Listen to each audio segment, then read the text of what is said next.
getting to that point now in Survivor 43 where we're voting off some of the biggest players that we've been watching now since the start of the season, because we're getting down there where there's like 7 or 8 players left, and we are kind of nearing the end of the season now. We are in the later half of the season, and we're voting off bigger players. So last episode we did a double elimination. It was still an hour episode, but they did a double elimination. James and Ryan are the ones that went home last week. So we got 2 eliminations, and now we're on to really pushing the season along, because we're really trying to basically get to the end of the season before the Christmas season starts. Basically, the way this goes is they're always trying to kind of push it in before the Christmas season starts. We got to get it out before Christmas. I think that's kind of the way I see it.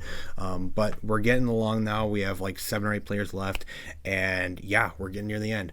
So those are the 2 voted out last week, and this week we start out with 2 challenges this week. So we don't have like a reward and immunity in one. It is a double challenge. So we kind of start out with the challenge right away, the reward challenge, and the reward challenge was fine. I actually kind of liked the whole little spinning thing at the beginning where it made them dizzy again. They did the whole challenge. They tossed a bag up on a pedestal, and it's similar stuff except for the spinning thing at the beginning.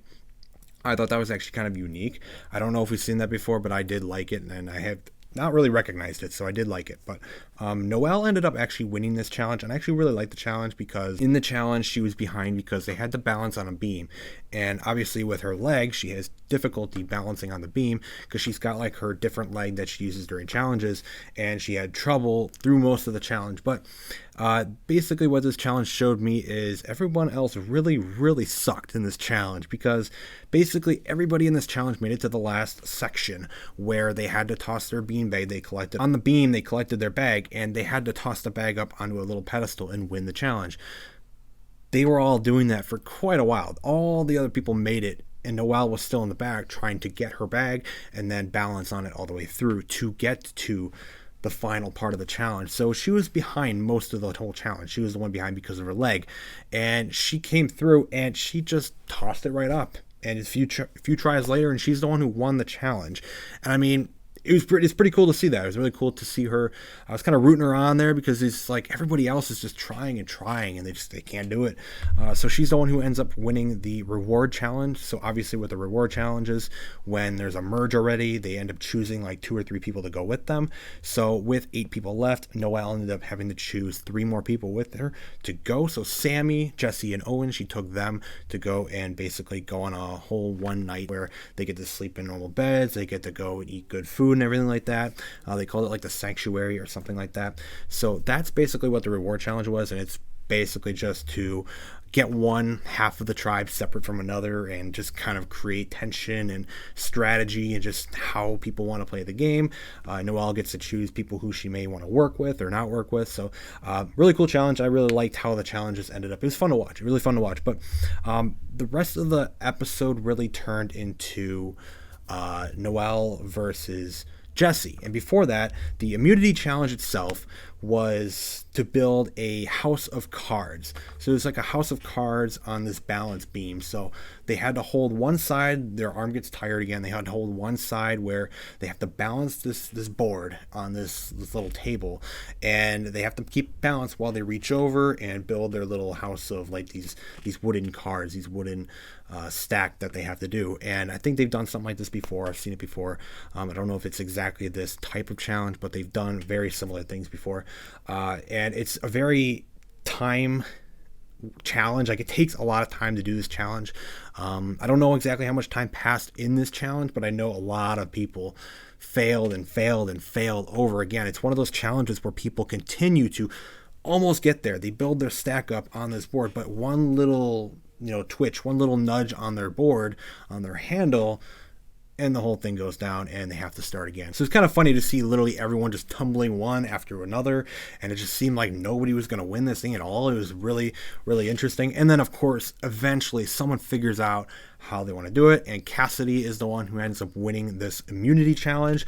So she is the one that is able to get her stack up. She made it to the line, the check mark arrow, and she won. So she has the immunity and she has some power going into the tribal council. But as I said, it kind of turns out to be more Jesse versus Noelle in the end here. So Jesse comes up with a plan. He is not fond of Noelle. He wants to get her out. He thinks she's a threat in the game, and he wants to get her out before she becomes a larger threat, because honestly, I could see Noelle being quite a significant threat going into the final three, I guess you could say. I could see her winning if she was in the final three. At least I think so.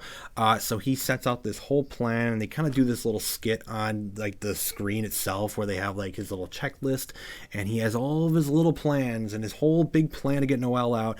What he's going to do, he's going to make up these lies, do this, do that, and they kind of play that whole scenario through the entire lead up to Tribal Council. So mostly it's just Jesse's show up until Tribal Council. You get a few other things every now and then, but mostly it's the Jesse show in this episode of Survivor.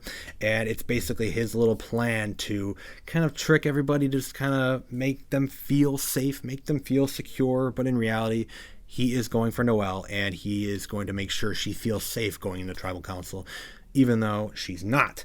And ultimately, his plan ended up working. There was a few votes. There was like a vote for Sammy or something. There was some votes for Carla too. But overall, Noelle is the one that went home. And I gotta say, this episode really finally knocked out somebody that I actually kind of liked in this show. So this week I am a little sad to see Noelle go. I've actually really liked Noelle kind of from the beginning, just because she seems very positive and very straightforward about her ability to play the game. She doesn't really rely on her leg and her all that stuff. She doesn't really rely on it as a crutch, really. She just sees herself as everybody else, and she just wants to play the game like normal, like everybody else, and win challenges and do whatever in the game just like everybody else. And I think that was really cool.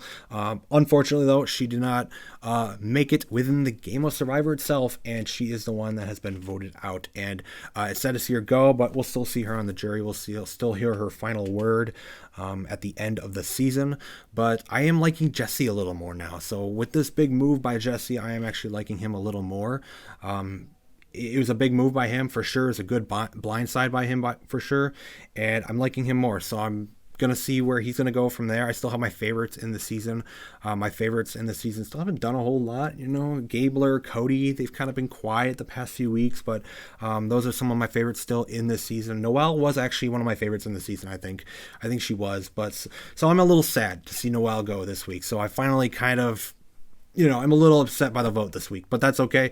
I still have other people I'm rooting for more, and I'm excited to see where the next week of Survivor 43 goes. But I'm really liking this season. It's really good.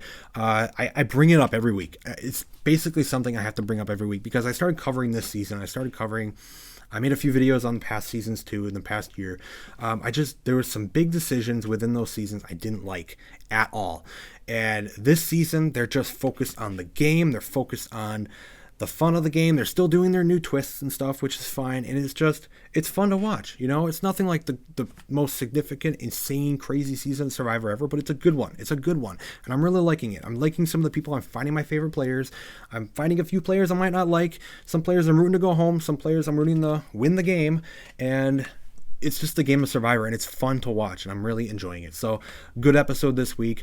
Bigger players are now going, and basically, at this point, bigger player will go home every week because we're nearing that end now. We got like 7 people left. So, on to week 11 for Survivor 43. Good episode. Great week.